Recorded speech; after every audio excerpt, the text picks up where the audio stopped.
Hey everybody, hope you're doing well. I might try something new. I'm going to call it Chicken Coop Chat. So, first one, what is success to you? So I'm just going to talk a little bit here. And then my hope is to maybe do this once a week as a regular thing. But yeah, how would you define success? So hear what your thoughts are. I've been thinking about it, and I think when I really look about what success is, sometimes success is just not giving up, right? So I think one of the things that happens in our culture is that we see the end product a lot of times, right? We see the big flashy car, or we see the folks that have made it, so to speak, right? And we think maybe we're doing something wrong in our lives because we don't have that, right? Well, that's garbage, right? So we all know life doesn't work that way. Success sometimes just means not giving up and trying your best each day. So I'm hoping a few of you will log in or at least comment after the live stream is over. And just tell me what success is to you and a time that you felt successful. And it may not have anything to do with material wealth, right? It might have something to do with something that happened in your life that made you feel successful or good about yourself. Okay? So I like doing it outside here because I enjoy the outdoors. And so I'm out here by the chicken coop. And so I thought I'd just start today with a little chicken coop chat. Let's see one of my friends here. But keep it pretty, really.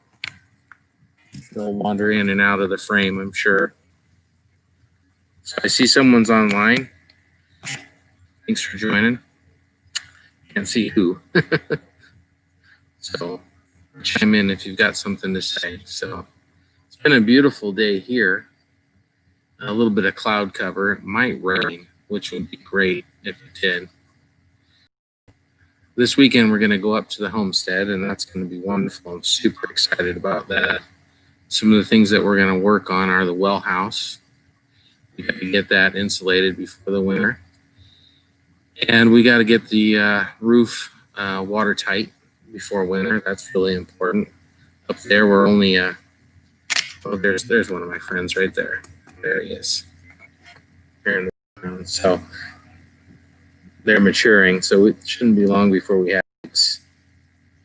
I know my folks already are having eggs, and their chickens, they have them about 2 weeks after we did. So maybe early September now. And that's a good point too. Just thinking about the chickens that I have here. When we talk about success, especially right now, money can be tight for a lot of folks. And so if we look at my chicken coop, it's easy to say, oh, well, that's success, right? It was easy. The chicken coop's right there. I can see. Well, the story behind the chicken coop is it took a couple of months to get it because 1 month I had money to buy the chicken wire. The next month I had money to buy the green steaks. And the coop itself, I'll go ahead and turn it here. Looked all pretty nice and painted and everything. That took months to build as well, right? And so we were able to do that with just a little bit of money at each month, right? To avoid going into debt for that. But it took patience, right? But ultimately you have success. The wood on that chicken coop actually came from a local company that builds sheds. What they do is they have a box where they put their excess wood in that they're going to throw out, and they allow folks to come over there and collect that. And so it takes a little bit of blood, sweat, and tears, but you got to go get it, right? And it costs you nothing other than your time. Let's see, Boondocking with Boomer is here. How you doing? Good to see you. I'm in the great state of Idaho. How about yourself? Nice to see that you're here. Yeah, we're in Idaho. Typically this time of year is our warmer part of the season. So we've actually had a couple of days here that were over 100 degrees, but it's starting to cool off a little bit now. You're out of Canada. Wonderful. I went into Canada actually, so I was in the service, And on one of our trips back home, we landed in Canada. And what a wonderful country. It was cold. It was right after Christmas time. We were coming home and glad to be coming home. And Canadians treated us well. So I really, really, really love Canada. It was a beautiful country. Wish I could have spent more time there. Only spent, I think, 2 nights there. But we got off the plane, and so I worked on C-130s.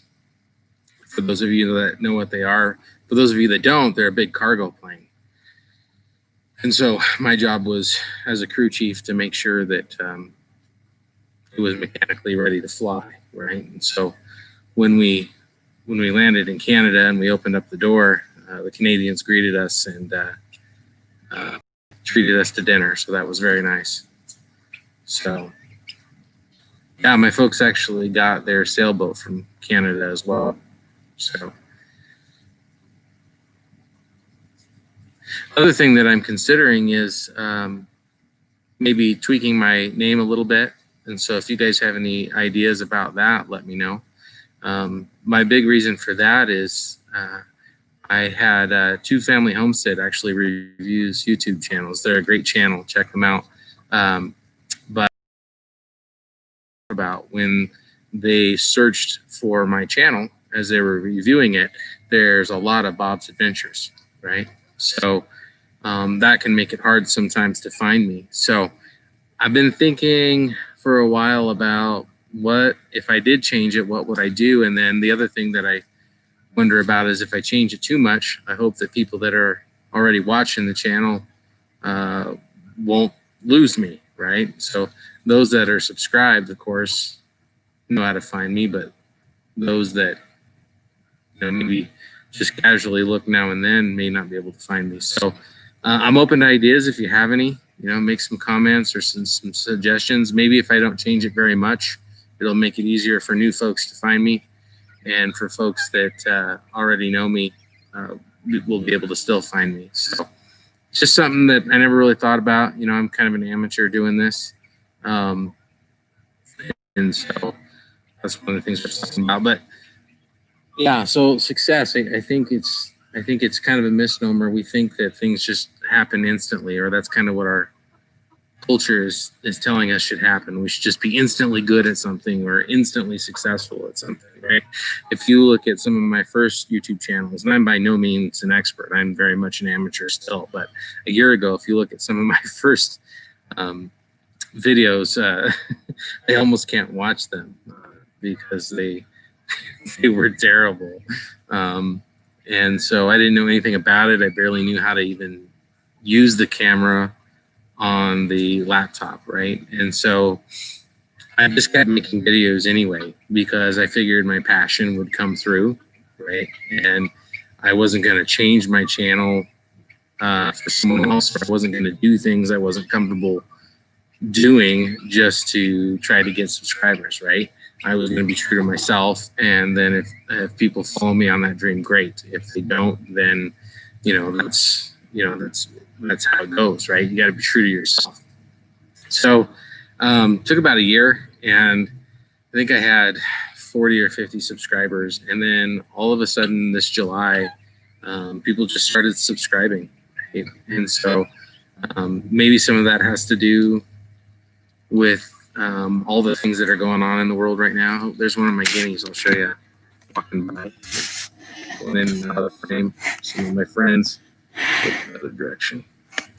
Okay, wait a little bit so you can see them. Left here.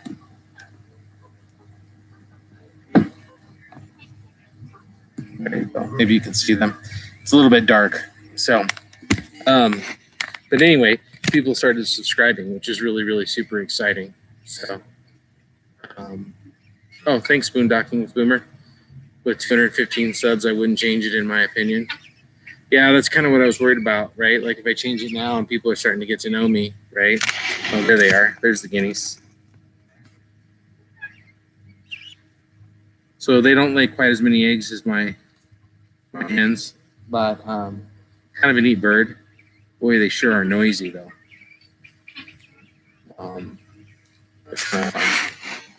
Yeah, maybe I'll I don't know. I'll think about it a little bit longer. I might just end up leaving it alone. We'll see. I think people are starting to get to know who I am and what I'm about, right? And that means a lot too. So, but anyhow, this last month, all of a sudden, I grew by 170 subscribers, right? And so that's what I mean by success, not instantaneous, right? It takes time to build things. So, um, my trailer, it talks about the fact that, sometimes we go backwards, right? But we're beat. Well, the only time we're beat is when like we quit trying, right? So I remember one of the things that happened to us overseas was we're getting ready to go home from Afghanistan, and the night before, the airplane slid off the runway and blew a tire, right? And so that was pretty demoralizing, right? So because you just want to go home, 20-year-old kid wants to go home. So, but we changed that tire, right? We changed that tire. We had a great sheet metal guy that was able to fix the aircraft landing gear, and we were able to fly out the next day, right? So just that tenacity and not giving up, right? So it could have just given up, right? But I think that, just keeping going, right? So when I was much younger, I'm not a very tall guy, very big guy, right? And so went to a small school, and I remember my football coach, I won't use his name, but great guy. When I was a freshman, he looked at me and he said, "You'll never play football, right? Because you're too small, right?"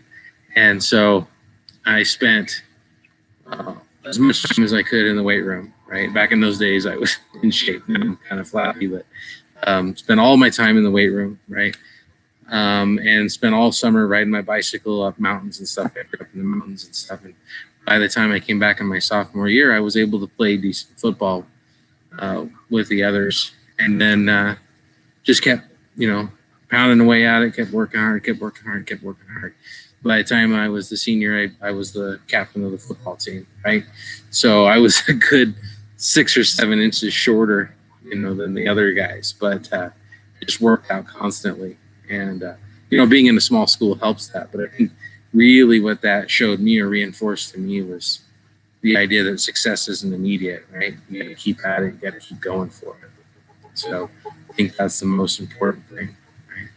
So, and even as an adult, I think that's carried through.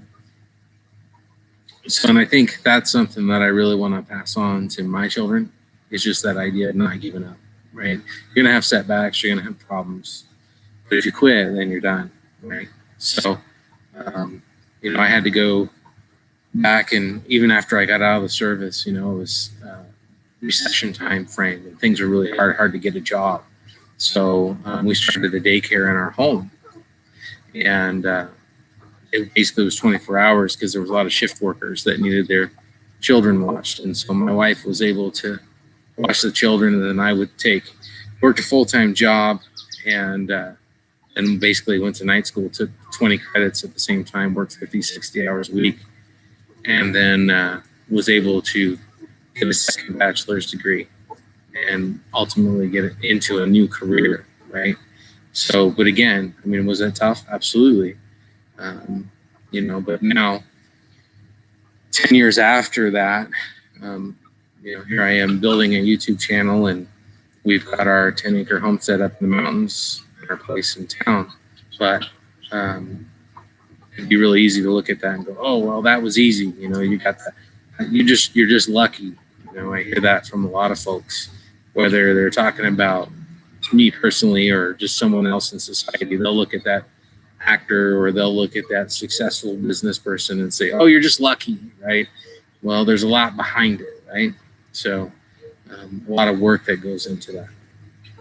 And my experience is that, sure, sometimes the ball will bounce in your direction, but if you're not prepared for the ball to bounce in your direction, then luck's not going to help you, right? It's a combination of being in the right place at the right time, and also being prepared to take that next step, right?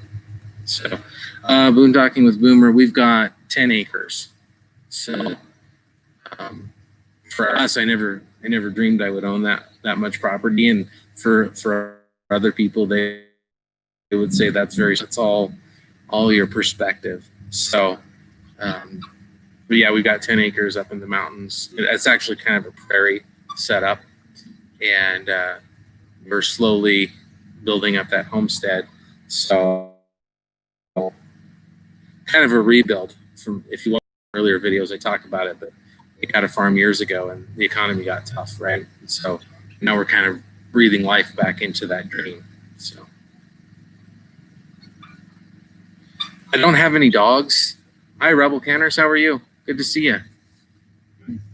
I don't have any dogs. I miss having dogs. We always had dogs until we moved into town. That was a big adjustment for me.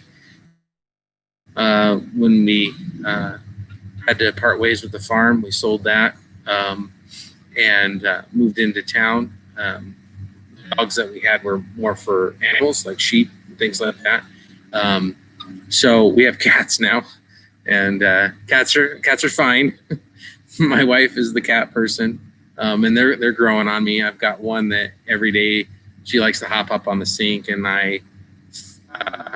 yeah, nice to meet you too, Rebel Canners. Thanks for watching. So the cat likes to hop up on the sink, and I fill the sink up with water because it will only drink fresh water. Right? It's kind of spoiled, and so I can respect that. Right? I like clean water too. So the cats are growing on me. I miss my dogs, but who knows? You know, if we continue to build things up, maybe I can have a dog again.